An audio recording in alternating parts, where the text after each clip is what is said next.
ഈ 11 വർഷം കൊണ്ട് ഭാരതത്തിലെ ഇന്ത്യയിലെ മൂന്നാമത്തെ ഏറ്റവും വലിയ ദേശീയ പാർട്ടിയാണ് ആം ആദ്മി പാർട്ടി എന്ന് അഭിമാനത്തോടെ ഞങ്ങൾ പറയും. ആം ആദ്മി പാർട്ടി എന്ന് പറയുന്ന ഒരു രാഷ്ട്രീയ പ്രസ്ഥാനം ഒരുപക്ഷെ നിങ്ങൾ പത്രദൃശ്യ മാധ്യമങ്ങളിലൂടെയൊക്കെ കേട്ടിട്ടുണ്ടാകും. അത് ഇവിടെ ജനിച്ചു വീണിട്ട് അധികം വർഷങ്ങളായിട്ടില്ല. കേവലം 11 വയസ്സ് മാത്രം പ്രായമുള്ള ഒരു രാഷ്ട്രീയ പ്രസ്ഥാനമാണ് ആം ആദ്മി പാർട്ടി എന്ന് പറയുന്നത്. കഴിഞ്ഞ ദിവസം ഞാൻ ഈ പിണ്ടിമന പഞ്ചായത്തിലെ ഒരു സ്ഥലത്ത് നിന്നപ്പോ ഒരു ചായക്കടയിൽ ചായ കുടിക്കാനായി കയറി ചെന്നപ്പോൾ ഞാനിപ്പോൾ ആം ആദ്മി പാർട്ടിയിലാണ് പ്രവർത്തിക്കുന്നതെന്ന് പറഞ്ഞപ്പോൾ അദ്ദേഹം ആം ആദ്മി പാർട്ടി നമ്മുടെ പഞ്ചായത്തിൽ വന്നാൽ കൊള്ളാം, പക്ഷെ അതിനെക്കുറിച്ച് കൂടുതൽ വിവരങ്ങൾ അദ്ദേഹത്തിന് അറിയില്ല. അപ്പൊ അതുകൊണ്ട് ഇത്തരം ഗ്രാമപ്രദേശങ്ങളിലൊക്കെ ആം ആദ്മി പാർട്ടിയെ കുറിച്ച് കൂടുതൽ അറിയാത്ത ആളുകളുണ്ട് എന്നുള്ളത് ഒരു വസ്തുതയാണ്. കാരണം കേവലം 11 വയസ്സ് മാത്രം പ്രായമുള്ള അങ്ങ് വടക്കേന്ത്യയിൽ മാത്രം പ്രവർത്തിക്കുന്ന ഒരു രാഷ്ട്രീയ പ്രസ്ഥാനം ഈ കൊച്ചു കേരളത്തിൽ ഒരു പക്ഷേ എല്ലാവരുടെയും ചെവികൾ എത്തിയിട്ടുണ്ടാവില്ല. എന്നാൽ ഒരു കാര്യം മനസ്സിലാക്കുക, 11 വയസ്സ് മാത്രം പ്രായമുള്ള ഒരു രാഷ്ട്രീയ പ്രസ്ഥാനമാണ് ആം ആദ്മി പാർട്ടിയെങ്കിലും ഈ 11 വർഷം കൊണ്ട് ഭാരതത്തിലെ ഇന്ത്യയിലെ മൂന്നാമത്തെ ഏറ്റവും വലിയ ദേശീയ പാർട്ടിയാണ് ആം ആദ്മി പാർട്ടി എന്ന് അഭിമാനത്തോടെ ഞങ്ങൾ പറയും. 150 വർഷം പഴക്കമുള്ള രാഷ്ട്രീയ പ്രസ്ഥാനങ്ങൾ ഇന്നുണ്ട്. പക്ഷേ 11 വർഷം കൊണ്ട് ഇത്ര ചെറുപ്പത്തിൽ, അത് ദേശീയ പാർട്ടി അംഗീകാരം കിട്ടിയത് വെറും 10 വയസ്സിലാണ്, 10 വർഷത്തിലാണ്. 10 വർഷം കൊണ്ട് ഒരു രാഷ്ട്രീയ പ്രസ്ഥാനം ദേശീയ പാർട്ടിയായി മാറിയ ചരിത്രം ഈ ഭാരതത്തിനില്ല. അപ്പോൾ ആ പാർട്ടിയെ സംബന്ധിച്ച് നിങ്ങൾ അറിയണം എന്ന് ഞാൻ ആഗ്രഹിക്കുകയാണ്. ആ പാർട്ടി ഇന്ന് ഡൽഹിയിലും അതുപോലെ തന്നെ പഞ്ചാബിലും ഭരണം നടത്തുന്ന ഒരു പാർട്ടിയാണ്. എന്തേ കാരണം? പരമ്പരാഗത രാഷ്ട്രീയ പ്രസ്ഥാനങ്ങളെയൊക്കെ അവിടെ വെട്ടിനിരത്തി ജനങ്ങൾ ഹൃദയത്തിൽ ഏറ്റുവാങ്ങിയ നന്മയുടെയുള്ള ഒരു സംശുദ്ധ രാഷ്ട്രീയ പ്രസ്ഥാനം അഴിമതിക്കെതിരെയുള്ള പോരാട്ടം നടത്തി നേടിയെടുത്ത വിജയമാണ് ഈ 2 സംസ്ഥാനങ്ങളും ഭരിക്കുക. അതുപോലെ തന്നെ പഞ്ചാബിലും ഗോവയിലും ഞങ്ങൾക്ക് MLA-മാരുണ്ട്, അവിടെയും ഞങ്ങൾ അക്കൗണ്ടുകൾ തുറന്നിട്ടുണ്ട്. ഇനി ഇതാ ഹരിയാനയിൽ വരുന്ന ഇലക്ഷനിൽ അവിടുത്തെ മുഴുവൻ സീറ്റുകളിലും ആം ആദ്മി പാർട്ടി ഒറ്റയ്ക്ക് നിന്ന് മത്സരിക്കുകയാണ് എന്നൊരു യാഥാർത്ഥ്യമാണ്. അത് അങ്ങ് പഞ്ചാബും ഡൽഹിയും ഹരിയാനയും എല്ലാം കടന്ന് ഇന്ന് കേരളത്തിന്റെ മണ്ണിൽ നാളെ അത് പുഷ്പിക്കും, അത് വിടരും, അത് ഫലം കായ്ക്കുക തന്നെ ചെയ്യും. അങ്ങനെയുള്ള ഒരു രാഷ്ട്രീയ പ്രസ്ഥാനം ഇവിടെ പ്രസിഡന്റ് സൂചിപ്പിച്ചതുപോലെ കഴിഞ്ഞ 17-ാം തീയതി ഞങ്ങളൊരു വിളംബര ജാഥ നടത്തി. ഈ 17-ാം തീയതി എന്ന് പറയുന്ന ദിവസം നിങ്ങൾക്കറിയാം, നമുക്കറിയാം, ഞങ്ങൾ ഉന്നയിച്ച ഏറ്റവും പ്രധാനപ്പെട്ട ഒരു വിഷയം അതിനകത്ത് ആലുവ മൂന്നാർ രാജപാത തുറന്നു കിട്ടണമെന്നുള്ളതാണ്. നമ്മുടെ ഈ പ്രദേശം കോതമംഗലം മുതൽ കീരമ്പാറയും പിണ്ടിമനയും കുട്ടമ്പുഴയും ഒക്കെ ഉൾപ്പെടുന്ന ഗ്രാമപ്രദേശങ്ങളുടെ സമഗ്രമായ ഒരു വികസനം ഉണ്ടാകുവാൻ തക്കവണ്ണമുള്ള ഒരു രാജപാത അങ്ങ് പൂയംകുട്ടിയിൽ ബ്ലോക്ക് ചെയ്തിരിക്കുകയാണ്. മൂന്നാറിലേക്ക് കടന്നു പോകുന്ന ഒരു രാജപാത 100 വർഷങ്ങൾക്ക് മുമ്പ് രാജാക്കന്മാർ ഉപയോഗിച്ചിരുന്ന ഒരു പാതയാണത്. മൂന്നാറിലെത്താൻ അവർ ചരക്ക് ഗതാഗതം നടത്തിക്കൊണ്ടിരുന്നത്. എന്നാൽ 100 വർഷം മുമ്പ് ഇതുപോലെ ഒരു ജൂലൈ മാസം 17-ാം തീയതി അവിടെ ഒരു വലിയ ഉരുൾപൊട്ടലുണ്ടായി. ആ ഉരുൾപൊട്ടലുണ്ടായ ദിവസത്തിന്റെ ഓർമ്മ ദിനമായിരുന്നു ഈ കഴിഞ്ഞ 17-ാം തീയതി എന്ന് പറയുന്ന ബുധനാഴ്ച. അന്ന് ആം ആദ്മി പാർട്ടി ആ സ്മരണാഞ്ജലി ദിവസം ഞങ്ങൾ ആ രാജപാത തുറന്നു കിട്ടണമെന്ന് സർക്കാർ പക്ഷത്തിൽ ജനസമ്മതി മുൻപാകെ ഒരു ആവശ്യം ഉന്നയിച്ചുകൊണ്ട്, പ്രധാനമായ ഒരു ആവശ്യം ഉന്നയിച്ചുകൊണ്ട് ഒരു ക്ഷേമരാഷ്ട്ര വിളംബര ജാഥ കോതമംഗലത്തും പൂയംകുട്ടി വരെ നടത്തി. ആ ക്ഷേമരാഷ്ട്ര വിളംബര ജാഥ കടന്നുപോയത് ഈ വഴിത്താരയിലൂടെയാണ്. ആ വഴിത്താരയിലൂടെ കടന്നു പോകുമ്പോൾ ഏതാണ്ട് 80-ലധികം ആളുകൾ ഞങ്ങളോടൊപ്പം ഈ ജാഥയിൽ പങ്കെടുത്തു. അന്നത്തെ ദിവസത്തിന്റെ മറ്റൊരു പ്രത്യേകത നമുക്കറിയാം, സ്കൂളുകളും കോളേജുകളും ഒക്കെ അവധി പ്രഖ്യാപിച്ച് കോരിച്ചൊരിയുന്ന മഴയാണ്. അങ്ങനെ കോരിച്ചൊരിയുന്ന ഒരു മഴയത്ത് 19 ആളുകള് ബൈക്കിന്മേൽ കോട്ടിട്ട് തൊപ്പി വെച്ച് ഹെൽമറ്റ് വെച്ച് കൊടി പിടിച്ച് ഒരു റാലി നടത്തണമെങ്കിൽ അത് ഈ രാജ്യത്തോടുള്ള കടപ്പാടാണ്, ഈ രാജ്യത്തോടുള്ള കമ്മിറ്റ്മെന്റാണ്, ഇവിടുത്തെ ജനത്തോടുള്ള കമ്മിറ്റ്മെന്റാണ്. ഈ നാട്ടിൽ ആം ആദ്മി എന്ന് പറയുന്ന രാഷ്ട്രീയം കടന്നു വരണമെന്നുള്ള ആഗ്രഹത്തിന്റെ അടിസ്ഥാനത്തിലാണ്. ഇവിടെ പറഞ്ഞല്ലോ, പ്രസിഡന്റ് ഗോപിച്ചേട്ടൻ പറഞ്ഞില്ലേ, 7 പ്രധാന ആവശ്യങ്ങൾ അവിടെ ഉന്നയിച്ചുകൊണ്ടാണ് ആ ജാഥ കടന്നുപോയത്. അതിന്റെ ഫ്ലെക്സുകളൊക്കെ ഞങ്ങൾ ഇവിടെ വെച്ചു. അതിനുശേഷം അതിന്റെ പിറ്റേ ദിവസം ഈ വിശദീകരണ കാര്യങ്ങളൊക്കെ കഴിഞ്ഞപ്പോൾ ഞങ്ങളൊരു ഫ്ലെക്സ് ആം ആദ്മി പാർട്ടിയുടെ ജനക്ഷേമ നന്മയുടെ കാര്യങ്ങൾ ജനങ്ങളെ അറിയിക്കുവാൻ ഉതകുന്ന ഒരു ഫ്ലെക്സ് ഞങ്ങൾ നിൽക്കുന്നതിന് പിന്നിൽ ഈ ആൽമരത്തിൽ ചാരി ഞങ്ങൾ വെച്ചു. അതൊരു രാഷ്ട്രീയ പാർട്ടിയും കുറ്റം പറഞ്ഞല്ല, അത് ഒരു മതത്തെയോ ഒരു സമുദായത്തെയോ കുറ്റം പറഞ്ഞല്ല, ഒരു പ്രതിഷേധത്തിന്റെ ബാനറല്ല, ഫ്ലെക്സ് അല്ല, മറിച്ച് ആം ആദ്മി പാർട്ടി എന്തൊക്കെ കാര്യങ്ങളാണ് നടപ്പിലാക്കിക്കൊണ്ടിരിക്കുന്നതെന്നും നടപ്പിലാക്കാൻ പോകുന്നതെന്നും ജനസമക്ഷം അറിയിക്കുവാൻ ഉദ്ദേശിക്കുന്ന ഒരു ഫ്ലെക്സാണ് അവിടെ വെച്ചത്. ഇന്നലെ പ്രസിഡന്റ് ഗോപിച്ചേട്ടൻ ഇന്ന് രാവിലെ എന്നെ വിളിച്ചപ്പോൾ പറഞ്ഞു ഒരു ഫ്ലെക്സ് നമ്മുടെ നശിപ്പിക്കപ്പെട്ടു എന്ന്. ഒരുപക്ഷെ നമുക്കറിയാം, ഇലക്ഷൻ കാലത്തൊക്കെ അങ്ങോട്ടും ഇങ്ങോട്ടുമൊക്കെ രാഷ്ട്രീയ പാർട്ടികൾ പോസ്റ്ററുകൾ മാച്ച് കളയുക, കീറിക്കളയുക, ഫ്ലെക്സുകൾ നശിപ്പിക്കുകയൊക്കെ ചെയ്യുന്നുണ്ട്.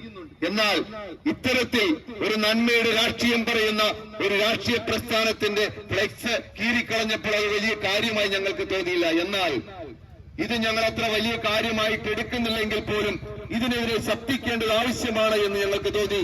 കാരണം ഇത് നാളത്തെ നമ്മുടെ നാടിന്റെ ഒരു പ്രശ്നമായി മാറരുത്. അതുകൊണ്ട് ഞങ്ങൾ പ്രതിഷേധിക്കുക. ഇതാര് ചെയ്തു എന്ന് ഞങ്ങൾക്കറിയില്ല, ഏതെങ്കിലും രാഷ്ട്രീയ പ്രസ്ഥാനം ഇത് ചെയ്തു എന്ന് ഞങ്ങൾ പറയുന്നില്ല. പക്ഷേ ചെയ്തത് ഏത് ദ്രോഹികളാണെങ്കിലും ഏത് സാമൂഹ്യ വിരുദ്ധരാണെങ്കിലും അതിനെ കണ്ടില്ലെന്ന് നടിക്കാൻ ഞങ്ങൾക്കാവുകയില്ല.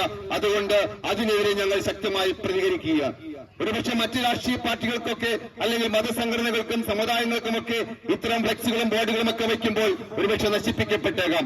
നാളെ ഇത്തരമൊരു സംഭവം ഇവിടെ ഉണ്ടാകരുത് എന്ന ആഗ്രഹത്തിന്റെ അടിസ്ഥാനത്തിലാണ് ഞങ്ങൾ ഇവിടെ ഇന്ന് സമ്മേളിച്ചിട്ടുള്ളത്. ആം ആദ്മി പാർട്ടിയെ കുറിച്ച് ഞാൻ പറഞ്ഞു. ആം ആദ്മി പാർട്ടി ഇത്തരമൊരു ക്ഷേമരാഷ്ട്ര വിളംബര ജാഥ, ഈ നാട് ക്ഷേമരാഷ്ട്രമാകണം, അഴിമതിരഹിതമാകണം, അക്രമരഹിതമാകണം, നീതിയിലൂടെ സഞ്ചരിക്കണം, അങ്ങനെയുള്ള ഒരു ആശയം മുന്നോട്ട് വെച്ചുകൊണ്ടാണ് നമ്മുടെ അരവിന്ദ് കേജ്രിവാൾ എന്ന് പറയുന്ന പൊക്കം കുറഞ്ഞൊരു മനുഷ്യൻ 10 വർഷങ്ങൾക്ക് മുമ്പ് അദ്ദേഹം തന്റെ ജോലി രാജിവെച്ചിട്ട് ഒരു പ്രസ്ഥാനം തുടങ്ങി. ആ പ്രസ്ഥാനത്തിന്റെ പേര് ആം ആദ്മി എന്ന് കൊടുത്തു. ആ പ്രസ്ഥാനം ഡൽഹിയിൽ എല്ലാ ജനങ്ങളോടും അഴിമതിരഹിതമായ കാര്യങ്ങൾ പറഞ്ഞു പഠിപ്പിച്ചു, നന്മയുടെ രാഷ്ട്രീയം പറഞ്ഞു പഠിപ്പിച്ചു. എന്നിട്ട് പറഞ്ഞു, നമ്മൾ കൊടുക്കുന്ന നികുതി നമുക്ക് തന്നെ തിരിച്ചു കിട്ടുവാൻ അവകാശമുണ്ട്. നിങ്ങൾ റോഡ് ടാക്സ് കൊടുക്കുന്നുണ്ട്, വാഹനത്തിന് ടാക്സ് കൊടുക്കുന്നുണ്ട്, ഭൂനികുതി കൊടുക്കുന്നുണ്ട്, കെട്ടിടത്തിന് നികുതി കൊടുക്കുന്നുണ്ട്. നമ്മൾ രാവിലെ ഉണരുമ്പോൾ എടുത്തു തേക്കുന്ന പേസ്റ്റ് മുതൽ ഉറങ്ങാൻ കിടക്കുമ്പോൾ നമ്മൾ കത്തിക്കുന്ന കൊതുക് തിരിക്ക് വരെ നമ്മൾ ടാക്സ് കൊടുക്കുകയാണ്. ആ ടാക്സിന്റെ ഒരു വിഹിതം നമുക്ക് തന്നെ തിരിച്ചു കിട്ടുവാൻ നമുക്ക് അവകാശമുണ്ട്, അർഹതയുണ്ട് എന്ന് പഠിപ്പിച്ചു. അങ്ങനെ കിട്ടുന്നൊരു സംവിധാനം നമുക്കുണ്ടാകുമോ? അപ്പോൾ പറഞ്ഞു, ആം ആദ്മിയെ നിങ്ങൾ അധികാരത്തിലേക്കുക, നിങ്ങളുടെ ആവശ്യങ്ങൾ നിറവേറ്റുവാൻ ഞങ്ങൾ നിങ്ങളുടെ കൂടെ ഉണ്ടാകുമെന്ന് അവർ പറഞ്ഞു പഠിപ്പിച്ചു. ഞങ്ങളും അത് തന്നെയാണ് പറയുക. ഞങ്ങൾ പറയുമ്പോൾ മറ്റൊരു കാര്യം കൂടിയുണ്ട്. ഇത് കേവലം പൊള്ളിയായ വാഗ്ദാനമല്ല, മറിച്ച് ഇത് ചെയ്ത് കാണിച്ചു തന്ന ഒരു 2 സംസ്ഥാനങ്ങളും അതിന്റെ പ്രവർത്തകരും അതിന്റെ മന്ത്രിസഭയും നമുക്കുണ്ട് എന്ന് നമുക്ക് ചൂണ്ടിക്കാണിക്കാൻ കഴിയും. എന്താ അവരവിടെ ചെയ്തത്? നമ്മൾ ഇവിടെയൊക്കെ കേരളത്തിന്റെ അവസ്ഥയുമായി ഒന്ന് താരതമ്യം ചെയ്ത് നോക്കണം. എന്താ നോക്കേണ്ടത്? ഇവിടെ നമുക്ക് കറണ്ടിന് അമിതമായ ചാർജാണ്, വെള്ളത്തിന് അമിതമായ ചാർജാണ്, ഭൂനികുതി ഭയങ്കരം, ഭൂ രജിസ്ട്രേഷൻ ഭയങ്കരമാണ്, കെട്ടിട രജിസ്ട്രേഷൻ ഭയങ്കരമാണ്, ബസ് ചാർജ് കൂടുതലാണ്, പെട്രോൾ ചാർജ് കൂടുതലാണ്. പെൻഷൻ നമുക്ക് കിട്ടുന്നത് എങ്ങനെയാണ്?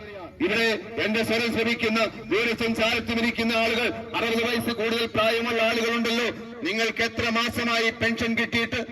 എത്ര പേർക്ക് പെൻഷൻ കിട്ടുന്നുണ്ട്? ഇങ്ങനെയുള്ള കാര്യങ്ങളൊന്ന് ചിന്തിക്കണം. എന്നാൽ ഗവൺമെന്റ് രൂപീകരിച്ച് ഡൽഹിയിൽ ചെയ്തതെന്താ? അവിടെയുള്ള ആളുകൾക്ക് 200 യൂണിറ്റ് വൈദ്യുതി സൗജന്യമായി കൊടുത്തു. വാക്ക് പറഞ്ഞാൽ അത് പാലിക്കുന്ന ഒരു പാർട്ടിയാ. 200 യൂണിറ്റ് വൈദ്യുതി. ഇവിടെ ഒരു ഗുണഭോക്താവാണ് വരുന്നെങ്കിൽ മിനിമം 2000 രൂപയെങ്കിലും അവന് ഫീസ് ഉണ്ടാകും. അങ്ങനെ അത് അവർക്ക് ഫ്രീ ആയി കിട്ടി. 20,000 ലിറ്റർ വെള്ളം ഈ പറയുന്ന ഗവൺമെന്റ് കുടുംബങ്ങൾക്ക് ഫ്രീ ആയി കൊടുക്കുക. 20,000 ലിറ്റർ വെള്ളത്തിന്റെ വില എന്താണ് നിങ്ങൾ കണക്കാക്കി നോക്കുക.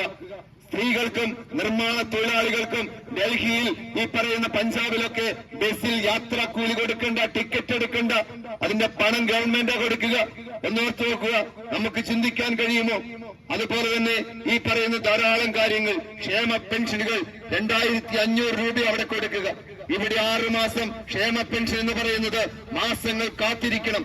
നമ്മൾ കണ്ടതാ, അടിമാലിയിലെ ഒരു മറിയാമ്മച്ചേടത്തി കഴുത്തിൽ ടാഗ് കെട്ടി തൂക്കിയിട്ട് ക്ഷേമ പെൻഷൻ കിട്ടുവാൻ വേണ്ടി പൊതുനിരത്തിലിറങ്ങി സമരം ചെയ്ത ദയനീയമായ ചിത്രം നമ്മൾ കണ്ടതാ, വാർത്തകൾ കേട്ടതാ. ഇവിടെ ഇന്നും പെൻഷൻ കിട്ടാതെ വേദനിക്കുന്ന ധാരാളം ആളുകളുണ്ട്. ബാങ്ക് അക്കൗണ്ടിൽ പോയിട്ട് നിരാശയോടെ മടങ്ങി വരുന്ന ധാരാളം ആളുകളുണ്ട്. അപ്പോൾ 22,500 രൂപ കൃത്യമായി എല്ലാ മാസവും അക്കൗണ്ടിലേക്ക് വരുന്നൊരു സംവിധാനമുണ്ടെങ്കിൽ അത് ആം ആദ്മി പാർട്ടിക്ക് മാത്രമാണ്. ഇത് മാത്രമല്ല, ധാരാളം ആനുകൂല്യങ്ങൾ അവിടെ കൊടുക്കുന്നുണ്ട്. നമുക്കറിയാം, ആശുപത്രിയിൽ നമ്മൾ ഒന്ന് കയറിയിട്ടിറങ്ങിയാൽ ആയിരങ്ങൾ ബില്ല് വരുന്ന സ്ഥിതി വിശേഷമായി എന്നുള്ളത്. ആയിരങ്ങൾ വരും. ചികിത്സിച്ചാലും ഇല്ലെങ്കിലും അങ്ങനെയാ വരിക. ഇവിടുത്തെ മന്ത്രിമാരും MLA മാരൊക്കെ ചികിത്സിക്കുന്നതിന്റെ കണക്കുകളൊക്കെ നമ്മൾ കേട്ടിട്ടുണ്ട്. ഞാൻ അതിലേക്കൊന്നും പോകുന്നില്ല. എന്നാൽ ഒരു സാധാരണക്കാരൻ ആശുപത്രിയിൽ ചെന്നാൽ 8-10 ദിവസം അവൻ ആശുപത്രിയിൽ അഡ്മിറ്റ് ആണ് എങ്കിൽ ആ ആശുപത്രിയിൽ നിന്ന് അദ്ദേഹം ഇറങ്ങുമ്പോൾ ഒരു പക്ഷേ ആധാരം പണയം വെക്കേണ്ട ഗതികളിലേക്ക് അവൻ എത്തും. എന്നാൽ ഡൽഹിയിലും പഞ്ചാബിലുമുള്ള ആളുകൾ ആശുപത്രിയിൽ പോയി ചികിത്സിക്കുന്നുണ്ടെങ്കിൽ ഇവിടെയുള്ള ഗവൺമെന്റ് ആശുപത്രിയെ പോലെയല്ല, മറിച്ച് പ്രൈവറ്റ് ആശുപത്രിയിലേക്കാൾ വെല്ലുന്ന അത്യന്താധുനിക സംവിധാനമുള്ള ആശുപത്രികളിൽ അവന്റെ ചികിത്സാ ചെലവ് മുഴുവനും വഹിക്കുന്ന ഒരു ഗവൺമെന്റ് ഉണ്ടെങ്കിൽ അത് ഡൽഹിയിലും പഞ്ചാബിലും ആം ആദ്മി ഗവൺമെന്റാ. ഒന്നോർക്കണം, അത്തരമുള്ള സംവിധാനമാണ് അവിടെ ഉള്ളത്. അതുപോലെ തന്നെ ധാരാളം ആനുകൂല്യങ്ങൾ. കൃഷിക്കാരന്റെ വിളവ് ഗവൺമെന്റ് എടുത്തിട്ടുണ്ടെങ്കിൽ 24 മണിക്കൂറിനുള്ളിൽ അവന്റെ അക്കൗണ്ടിൽ അതിന്റെ തുക എത്തിയിരിക്കും. ഒരു ജവാൻ രാജ്യത്തിന് വേണ്ടിയിട്ട് അതിർത്തി കാക്കുന്ന ജവാൻ അവൻ ഏതെങ്കിലും കാരണത്താൽ മരണപ്പെട്ടിട്ടുണ്ടെങ്കിൽ അവന്റെ കുടുംബത്തെ ഓർത്ത് 1 കോടി രൂപ ഒരു കോടി രൂപ സഹായം കൊടുക്കുന്ന ഒരു സംസ്ഥാനമുണ്ടെങ്കിൽ അത് ഡൽഹിയും പഞ്ചാബുമാണ്. ഇവിടെയൊക്കെ അവസ്ഥ നമുക്കറിയാം. ഇന്നലെ നമ്മൾ കണ്ടതല്ലേ, ചിന്നക്കനാലിൽ ഒരു യുവാവിനെ ആന കുത്തിക്കൊന്നു.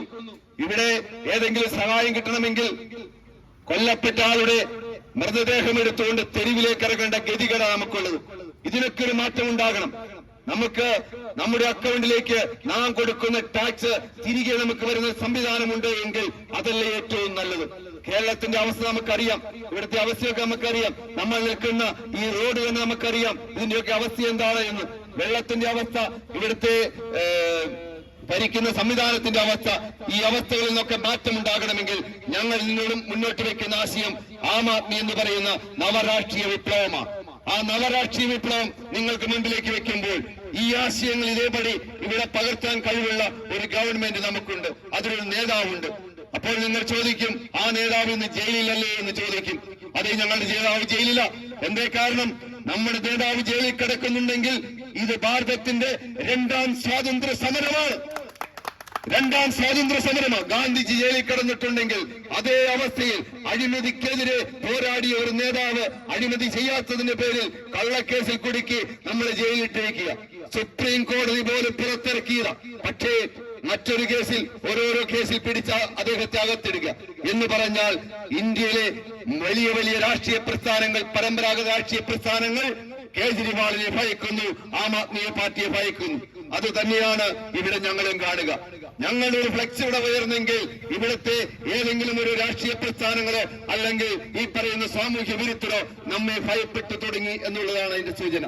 അതുകൊണ്ട് കേജ്രിവാൾ പുറത്തിറങ്ങരുത് എന്നതിന്റെ ഗൂഢമായ ലക്ഷ്യത്തിന്റെ പേരിലാണ് അദ്ദേഹത്തെ അർപ്പിക്കുക. പക്ഷേ ഞങ്ങൾക്ക് വിശ്വാസമുണ്ട്, അദ്ദേഹം അഗ്നിശുദ്ധി വരുത്തി ഇവിടേക്ക് തിരിച്ചു വരുന്ന ഒരു കാലമുണ്ടാകും. ആ കാലത്തിനായി ഞങ്ങൾ കാത്തിരിക്കുകയാണ്. അതുകൊണ്ട് അത്തരത്തിൽ അകത്തിട്ടിട്ട് പാർട്ടിയെ നശിപ്പിക്കാമെന്നോ തീർത്തു കളയാമെന്നോ ആരും ധരിക്കേണ്ട കാര്യമില്ല. അങ്ങനെ നശിച്ചു പോകുന്ന ഒരു പാർട്ടിയല്ല. നിങ്ങൾ ഗൂഗിളിൽ സെർച്ച് ചെയ്ത് നോക്കുക. ഇന്ന് ഇന്ത്യയിൽ ലോകത്തിൽ ഏറ്റവും അധികം വേഗത്തിൽ വളരുന്ന ആളുകൾ ചേരുന്ന ഒരു പാർട്ടി ഉണ്ടെങ്കിൽ അത് ആം ആദ്മി പാർട്ടിയാണ്. ആ പാർട്ടിയുടെ വക്താക്കളായിട്ടാണ് ഞങ്ങൾ ഇവിടെ നിൽക്കുക. ആ പാർട്ടിയുടെ പ്രതിനിധികളായിട്ടാണ് ഞങ്ങൾ ഇവിടെ വന്നിട്ടുള്ളത്. ഇന്ന് ഇത്രയും പേർ ഈ കോതമംഗലത്തിന്റെ വിവിധ ഭാഗങ്ങളിൽ നിന്നും പിണ്ടിമല പഞ്ചായത്തിലുള്ളവരും ഇവിടെ സമ്മേളിച്ചിട്ടുണ്ട് എങ്കിൽ ഈ ആം ആദ്മി പാർട്ടിയെ സ്നേഹിക്കുന്നുകൊണ്ടും ഈ നാടിനോടുള്ള വികാരം കൊണ്ടുമാണ് ഞങ്ങൾ വന്നിട്ടുള്ളത്. അതുകൊണ്ട് ആം ആദ്മി പാർട്ടി മുന്നോട്ട് വയ്ക്കുന്ന നവരാഷ്ട്രീയ വിപ്ലവം അല്ലെങ്കിൽ മൂല്യങ്ങൾ, ആശയങ്ങൾ നിങ്ങൾ നെഞ്ചിലേറ്റുക. നിങ്ങൾക്ക് നാളെ മുതൽ ഈ പറയുന്ന രീതിയിൽ യാതൊരുവിധ പ്രശ്നങ്ങളുമില്ലാത്ത ഒരു നാട്ടിൽ ജീവിക്കുവാൻ നമുക്ക് കഴിയും. ആം ആദ്മി പാർട്ടി ഒരിക്കലും ഹർത്താൽ നടത്തിയിട്ടില്ല. ആം ആദ്മി പാർട്ടി ഒരിക്കലും ഒരു ബസ്സിന് കല്ലെറിയാൻ പോയിട്ടില്ല. ആം ആദ്മി പാർട്ടി ഈ നാടിനെ നശിപ്പിക്കുന്ന ഒരു വിഭാഗീയ പ്രവർത്തനങ്ങളിലും ഏർപ്പെട്ടിട്ടില്ല. അങ്ങനെ ചെയ്യുന്നതല്ല രാഷ്ട്രീയമെന്ന് പഠിപ്പിക്കുന്ന ഒരു നേതാവുണ്ട്. ആ നേതാവിന്റെ പേര് അരവിന്ദ് കെജ്രിവാൾ എന്ന് പറയുക. അരവിന്ദ് കെജ്രിവാൾ ഗാന്ധിജിയെ പോലെ ജയിലിൽ കിടക്കുകയാണ്. ആ മനുഷ്യൻ ഗാന്ധിസം പഠിച്ചിട്ടുള്ള വ്യക്തിയാണ്. അദ്ദേഹം ഒരു പ്രവർത്തകർ ഇടയിൽ ഇരുന്ന് സംസാരിച്ചപ്പോൾ ഒരു ഓട്ടോറിക്ഷ തൊഴിലാളി ചോദിച്ചു, അങ്ങ് ഞങ്ങളുടെ വീട്ടിൽ, അങ്ങ് ഇത്രയും വിനയം പറയുന്നുണ്ടല്ലോ, ഞങ്ങളുടെ വീട്ടിൽ ഓട്ടോറിക്ഷക്കാരുടെ വീട്ടിൽ വന്ന് വരുമോ എന്ന് അദ്ദേഹം ചോദിച്ചു. നിങ്ങളൊന്ന് ഓർക്കണം, അന്ന് രാത്രി ഭക്ഷണം കഴിച്ചത് ആ ഓട്ടോറിക്ഷക്കാരന്റെ വീട്ടിൽ നിന്ന് അത്താഴം കഴിച്ചത്. അതാണ് അരവിന്ദ് കെജ്രിവാൾ എന്ന് പറയുക. എന്റെ സ്വരം ശ്രമിക്കുന്ന ഓട്ടോറിക്ഷ തൊഴിലാളികളുണ്ടല്ലോ, ഒരുപക്ഷെ നിങ്ങൾ എത്രമാത്രം ടാക്സ് കൊടുക്കുന്നു ചിന്തിച്ചു നോക്കുക, ഒന്ന് കുറിച്ചു വെക്കുക. എത്രമാത്രം പെട്രോളിനായിട്ടും നിങ്ങളുടെ ഇൻഷുറൻസ് ആയിട്ടും ടാക്സ് ആയിട്ടും ഒക്കെ കൊടുക്കുന്നുണ്ടെന്ന്.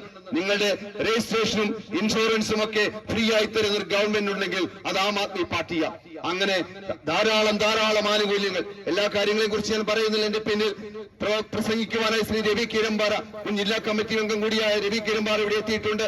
അദ്ദേഹം കൂടുതൽ കാര്യങ്ങൾ നിങ്ങളുമായി പങ്കുവയ്ക്കും. അതുകൊണ്ട് ആം ആദ്മി എന്ന് പറയുന്ന നവരാഷ്ട്രീയ വിപ്ലവത്തെ ഒരു ഫ്ലെക്സ് കീറിയതുകൊണ്ട് നശിപ്പിക്കാമെന്ന് കരുതുന്നുണ്ടെങ്കിൽ നിങ്ങൾ വിഡ്ഢികളുടെ സുഹൃത്താണ് ജീവിക്കുക എന്ന് ഓർക്കണം. അതുകൊണ്ട് ഈ ഫ്ലെക്സ് കീറിയ സംഭവത്തിൽ ആം ആദ്മി പാർട്ടി ഇവിടെ കൂടിയിരിക്കുന്ന മുഴുവൻ ആളുകളുടെ പേരിലും ശക്തമായി അപലപിക്കുകയാണ്, പ്രതിഷേധിക്കുകയാണ്.